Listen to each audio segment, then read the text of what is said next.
Hi అండి, welcome to day cooking channel. ఎలా ఉన్నారంతా? నేనైతే చాలా బాగున్నానండి. ఇవాళ అయితే మన వీడియోలో కమ్మటి దొండకాయ రోటీ పచ్చడి ఎలా చేయాలో చూద్దాం, వచ్చేయండి. చూడండి, బాండీలో ఇలా ఆయిల్ వేసి ఆయిల్ హీట్ అయ్యాక ఇట్లా మనం ముందుగా కట్ చేసి పెట్టుకున్న దొండకాయ ముక్కలు అయితే వేసుకోవాలి. చూడండి, పచ్చిగా ఉన్న దొండకాయ మాత్రమే తీసుకోండి, పచ్చడి చాలా టేస్ట్గా వస్తుంది.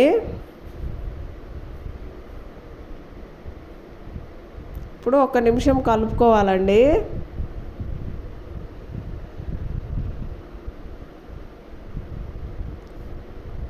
నేనైతే ఇప్పుడే సాల్ట్ వేసేస్తున్నానండి, పచ్చడికి మొత్తం సరిపోయే విధంగా. చూడండి, సాల్ట్ వేసి మనం ఇప్పుడు మూత పెట్టేసుకుందామండి. మూత పెట్టేసుకొని 3 మినిట్స్ తర్వాత చూద్దాము. అడుగంటకుండా కలుపుకుంటూ ఉండాలండి మధ్య మధ్యలో, లేదంటే అడుగంటి మాడిపోతుంది.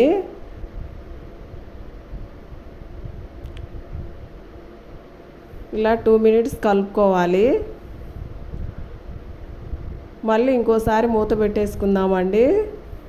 చూడండి, 3 మినిట్స్ తర్వాత చూడండి, ఈ మాదిరిగా కుక్ అయిపోయినాయి. ఇప్పుడు మనం దీనిలో పచ్చిమిరపకాయలు వేసుకుంటున్నాను.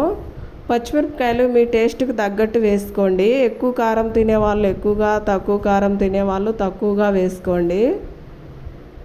చూడండి, పచ్చిమిరపకాయలు వేసి ఇలా కలుపుకోవాలి.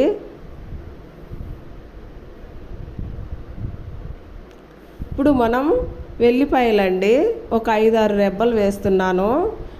వెల్లిపాయలు వేయడం వల్ల మంచి టేస్ట్ వస్తుందండి రోటీ పచ్చళ్ళకి. ఇప్పుడు మనము టమాటా ముక్కలు వేస్తున్నాను. 1 టమాటా సరిపోతుందండి, ఎందుకంటే చింతపండు కూడా వేస్తానండి. సో ఒకటైతే సరిపోతుంది. ఈ క్వాంటిటీకి 1 టమాటా సరిపోతుంది. ఎక్కువైతే మీరు ఎక్కువ వేసుకోవచ్చు. చూడండి, ఇలా కలుపుకోవాలి. కలుపుకొని ఒక 3 మినిట్స్ మూత పెట్టేసుకుందామండి. మూత పెట్టడం వల్ల త్వరగా మగ్గిపోతుంది. చూడండి, ఈ మాదిరిగా వచ్చింది. ఇప్పుడు ఒకసారి కలుపుకుందాము, లేదంటే అడుగంటుతుంది.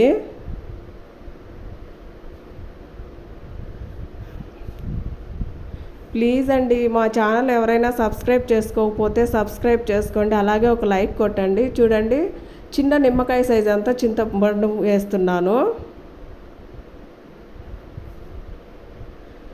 చింతపండు వేసి బాగా కలుపుకోవాలి. ప్లీజ్ అండి, మీరు మా ఛానల్ సబ్స్క్రైబ్ చేసి లైక్ చేయడం వలన మాకు ఛానల్ సక్సెస్ అవ్వడానికి యూజ్ అవుతుందండి. ప్లీజ్ అండి. చూడండి, సన్నని ఫ్లేమ్లో మూత పెట్టేసుకొని కుక్ చేసుకోవాలి. చూడండి, 3 మినిట్స్ తర్వాత ఆల్మోస్ట్ కుక్ అయిపోయిందండి. ఇప్పుడు దీనిని మనము చల్లార్చుకొని తర్వాత మిక్సీకి పట్టుకోవాలండి. మీ దగ్గర రోల్ ఉంటే దంచేసుకోండి, ఇంకా బాగుండిద్ది.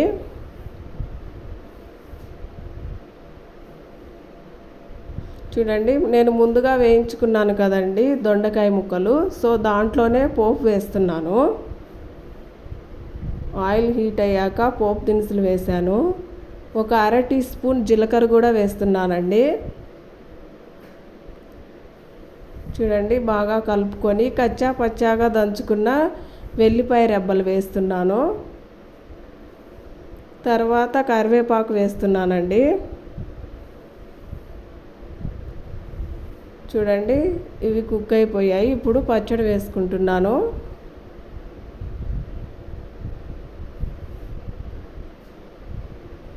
చూడండి, పచ్చడి ఈ కలర్లో ఉంది కదా, సో నేనైతే కొంచెం పసుపు వేసుకుంటున్నాను, ఇంకా మంచి కలర్ రావడం కోసం. ఆయిల్లో వేసాం కదండి, సో పసుపు స్మెల్ రాకుండా ఉండిద్ది. ఇప్పుడు బాగా ప్రాపర్గా కలుపుకుందామండి. మీరు కూడా ఈ రెసిపీని కంపల్సరీగా ట్రై చేయండి. అలాగే టేస్ట్ ఎలా వచ్చిందో నాకు కామెంట్ చేయండి. ప్లీజ్ అండి, వీడియో నచ్చితే లైక్ చేసి సబ్స్క్రైబ్ చేసుకోండి, అలాగే మీ ఫ్రెండ్స్కి కూడా షేర్ చేయండి. థ్యాంక్స్ ఫర్ వాచింగ్ అండి. Bye bye.